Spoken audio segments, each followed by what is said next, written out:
공수처가 지금 2차 저지선을 뚫고 관저 건물 앞, 윤석열이가 살고 있는 건물 앞, 거기서 경호처와 대치하고 있다고 하는데요. 여기까지 뚫린 거 보니까 이제 제가 보니까 11시 안으로는 작전이 끝날 것 같습니다. 그 안에 윤석열이가 있다면요. 없다면 얘기가 좀 다르죠. 없다면 얘기가 다르죠. 비상축으로 이미 도망갔을 경우에는 그건 그냥 닭 쫓던 게 돼지 쫓던 게 그야말로 그 신세가 되는 것이죠. 예, 지금 일단 공수처의 화면을 MBC 화면을 통해서 보고 계신데요. 일단 2차 저지선은 뚫린 것 같습니다. 관저 건물 앞에서 경호처 요원들하고 대치하고 있는데 경호처 요원들 적당히 열어주시죠. 열어주지 않으면은 행여라도 충돌이라도 빚는 순간 당신들은 인생 조지는 겁니다. 신세 조지는 거예요. 그리고 김용민 더불어민주당 원내수석 부대표가 최상목 대행한테 당신 빨리 지시해라. 체포영장 집행 막지 말라고 지시하라. 지시하지 않으면 당신도 내란 공범이다. 이렇게 언급했네요. 적확한 지적입니다. 예. 자, 오늘 여러분 희대의 충신 KBS 라디오를 최근까지 진행했던 고성국, 제가 한때는 고박사님 하면서 따랐던 고성국 씨가 이런 말을 했다고 합니다. 윤석열 알몸으로 있어라. 그러면 못 데리고 나간다.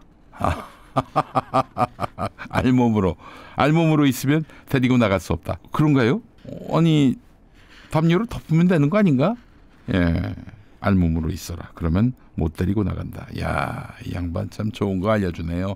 정말 희대의 충신입니다. 경호처 이자들이 그 철창문 뒤에 대형 버스로 차단막을 쳤고요.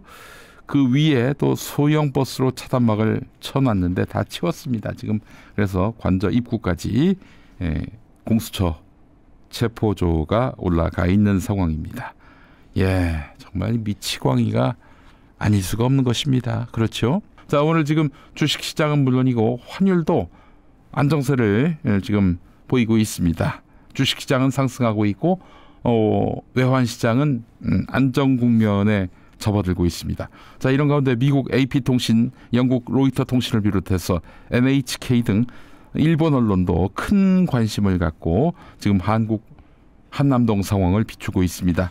자, 이 외신은 보도가 이렇습니다. AP통신 같은 경우 윤석열 거주지에 수천 명의 경찰이 모였다. 대통령이 자신을 구금하려는 당국에 협조할지는 불분명하다. 이렇게 보도했고요.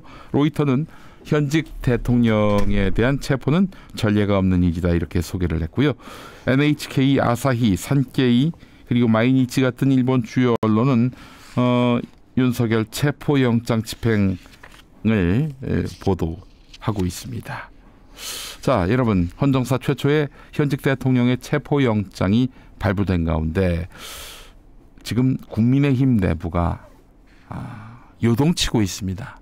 네, 이 소식을 전해드리지 않을 수가 없는데요. 이제는 윤석열이 더 이상 막아서지 말고 수사를 받아야 한다. 이 목소리를 내놓고 있다는 거예요. 네, 지금 여론의 시선이 곱지 않아서도 그렇지만은 충격적인 사건 때문에 입장이 바뀌고 있다는 겁니다. 충격적인 사건이 뭐냐? 윤석열이가 이 전광훈 추종자로 보이는 그 극우 유튜브를 주로 시청하는 걸로 보이는 이런 시위대들, 이 시위대들한테 날 살려달라고 편지를 보낸 것, 이것이 결정적 계기가 됐다는 것입니다. 국민의힘 한 중진 의원이 뉴스원에다가 이런 말을 했다고 하는군요. 수사기관이 정상적인 절차에 따라서 수사를 한다면 우리가 그것까지 말릴 수는 없지 않느냐. 비상계엄이라는 이런 사고가 터진 상황에서 윤석열이 스스로 수습하는 것이 맞다.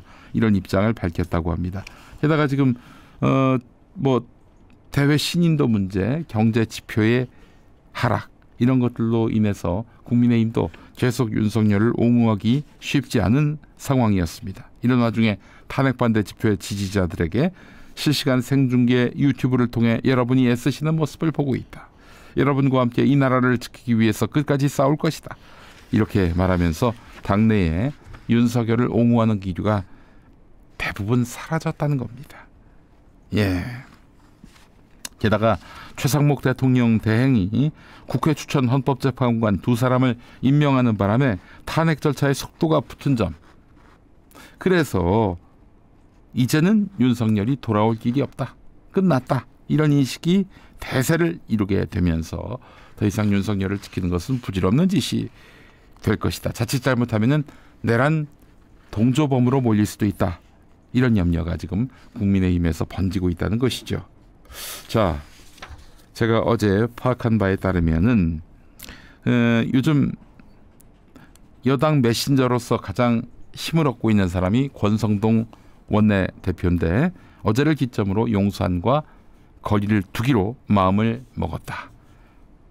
이렇게 판단이 된다는 것입니다.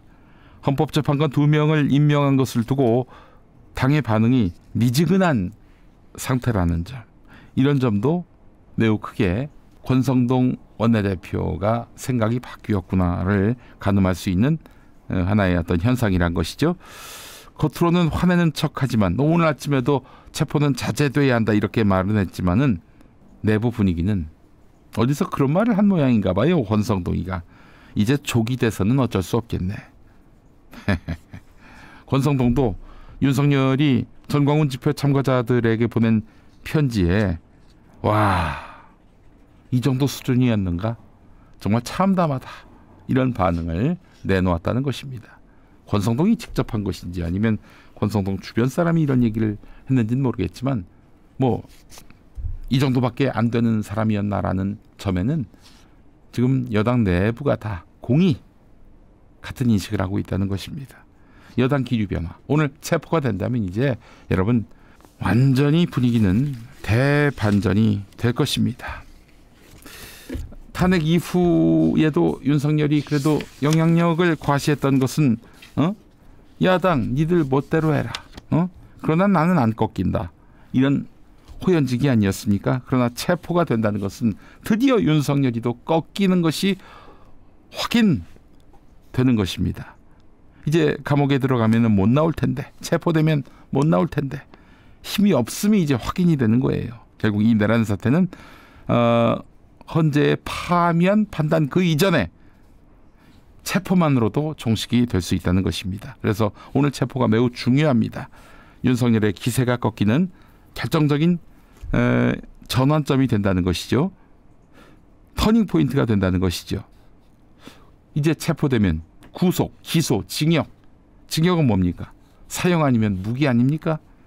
이걸로 가는 관문입니다. 오늘 들어가면 이제 다시 나올 일이 없는 윤석열인 것이죠. 오늘이 중요합니다. 오늘을 계기로 우리의 두려움과 트라우마는 한 90% 이상 털 수 있게 될 것입니다. 여러분 그렇게 되는지 안 되는지 한번 지켜보시죠.